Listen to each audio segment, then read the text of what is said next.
So today we saw this tweet from Ramona Shelburne, where Ramona Shelburne has basically said about the agents and the WNBA. And this is one of those things where I'm like, okay, this now is a very interesting thing on who the agents are specifically, because it is kind of big and it's kind of important. I don't think people realize just how important this is. Like, it's one of those things that really does matter. It really does matter. And I think in general, people are undershooting this because they're like, oh yeah, the agents are just with talking. They're just, talking. They're just trying to, like, normal service resumed.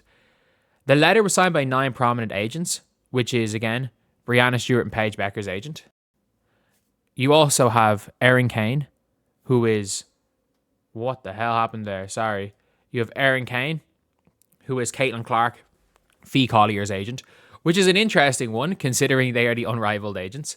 Like Fee Collier and Stewie, both of them. As well as that, you have Dominique Malonga's agent, new agent, Ticha Penicheiro, I know someone who was Ticha Penicheiro's agent. It says, I'm told not to infer anyone's intentions about striking or not striking with the letter. It was more of an effort to include players' agents, as is historically common. Yeah, that's fair enough. And then when you see the list of players, it's like half the fucking league. Like, and it's NECA's agent as well. I mean, like, if you look at this league, I mean this when I say this, it is most of the young players. It is a lot of those young players, and it's a lot of the players that are playing overseas. And it's a hilarious one. I did not realize that Tash Cloud and Caitlin Clark have the same agent. I did not realize that at all. Fee and Caitlin Clark have the same agent. Dejanay is the same agent as Caitlin Clark. And one of the other things I didn't realize, like, Gina Paradiso being Angel Reese's agent it makes so much sense now why Gina Paradiso was going on Twitter tweeting about Caitlin Clark being privileged and how can anyone like this kind of basketball, just literally going on a rant tweeting shit about Caitlin Clark. No wonder, of course, it was Angel's agent. Of course it was. And then getting into a fight or into Twitter beef with Matt Barnes. Like, it was kind of mad. It was kind of mad in the grand scheme of things.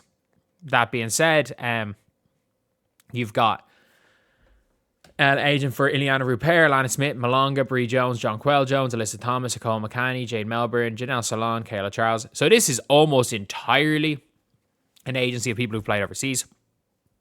And Penicheiro is, in fairness, Emma Cannon, who's kind of hanging on to her spot in the league, as is Meg Gustafson.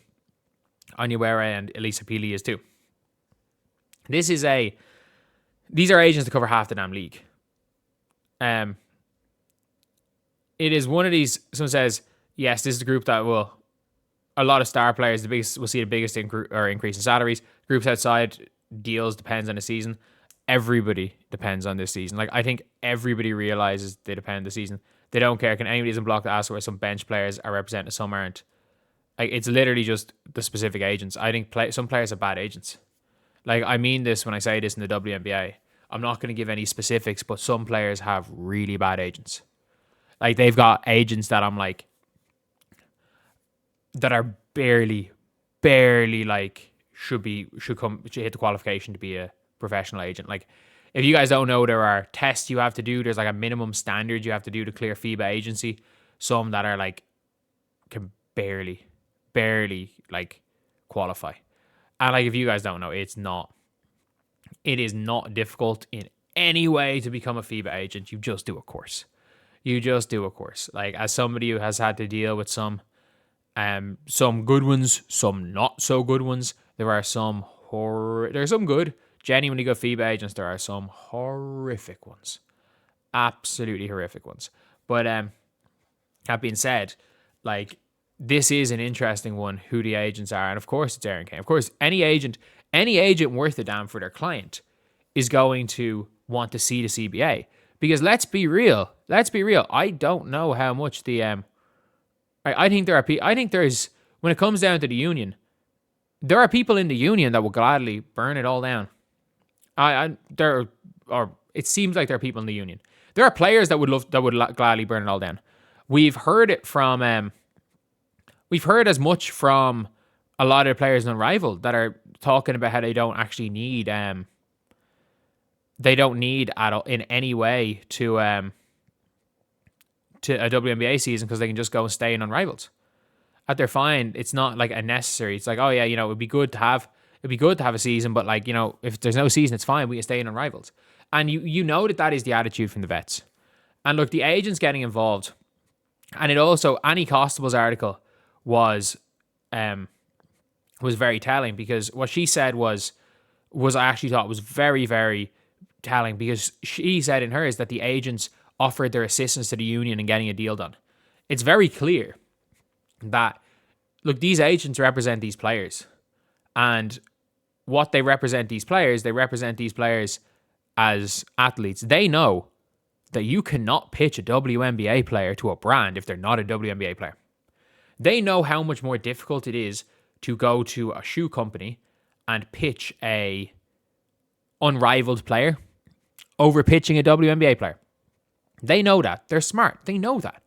They know how much money their players are going to lose. They know how much money they're going to lose, especially if you are one of these agents that has 10, 15 players.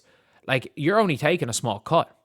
Like, again, at that level, I wonder what percentage these agents are making for each player. Like, it's obviously going to be bigger percentage for some players, smaller for others. Like, I would say the percentage Erin Kane's making off Caitlin Clark is a lot lower, and the percentage she's making for all deals on, I don't know, fucking Dijonay when she signed. Like, Dijonay was a second round pick. So like, yeah, that is just one of those things when it comes down to it. But I think this is big. I think this whole agent situation is big. And also there is a rumor, I'll talk about it a little bit later, that the players don't want to strike, because if the league locks them out, they still get certain benefits. But if they strike, they lose them all. And that is one of those things where I actually don't think the league is ever going to lock them out. I think the league will just delay the season. I don't think the league has too much to lose by locking them out. I don't think they will. I don't think it's going to happen. Like, if the players are refusing to strike because... And by the way, someone's leaking all this shit. Someone's leaking the players to lose all the leverage. Oh, sorry. I say leverage. Somebody is leaking all this shit. The players are losing all leverage because the reason why this stuff is getting leaked is, simply put, whoever is leaking it wants there to be a season. There's no speculation because everybody benefits by there being a season. Whoever is leaking it realizes that, it's like, if there's no season, they're all kind of fucked. They're all kind of fucked. There's no season. So anyway, yeah, that is the video. Obviously, look, this situation might mean everything. It might mean nothing. We don't really know at the end of the day. But at the same time, I think it's a lot more likely to mean everything than mean nothing. And I think the odds of there being a season is very high. Very, very high.